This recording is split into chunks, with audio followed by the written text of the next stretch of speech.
Warning for parents of small children or anyone shopping for kids this holiday season. Experts say just because you see a toy on the shelf or for sale online doesn't mean that it's safe. News 13's Catherine Mazzone is in the Newsplex with what she's learned. Good morning, Catherine.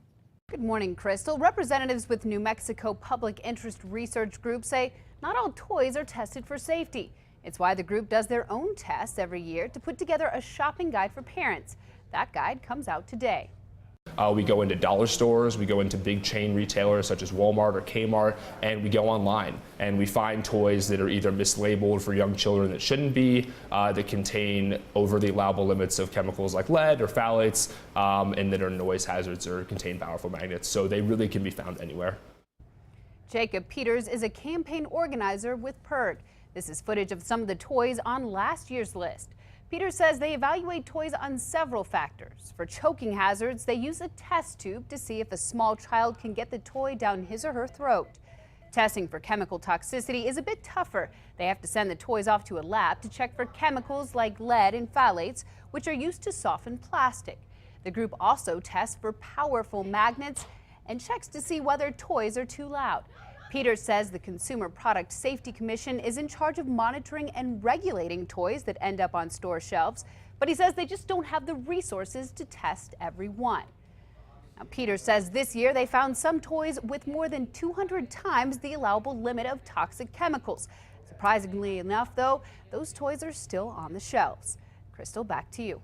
Listen up as you're doing your holiday shopping this year. Keep in mind, just because it's on the shelf doesn't necessarily mean it is safe. That's why a local research group is putting together a list of the toys that did not make the cut when it comes to safety. The report is set to be released later today.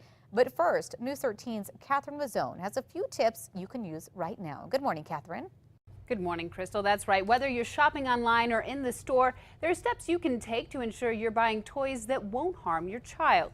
Now, even though all toys are not necessarily labeled properly, it's still important to check the toy's label before you buy it to make sure it's age appropriate.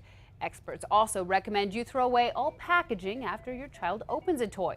Kids can suffocate on plastic or choke on styrofoam peanuts. You can usually tell if a toy is too loud for your tot just by listening to it yourself. If it sounds too loud, it probably is. You should also keep long cords out of reach. Ribbons or strings attached to toys should be no longer than 12 inches.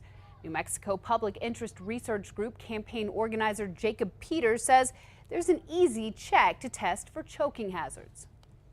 You can actually use a toilet paper tube, which we all have in our house. It's a little bit larger than the choking tube that people use to test toys, but we find that it's a good household item to use. And if toys fit all the way through that toilet paper tube, then they're really not safe for infants.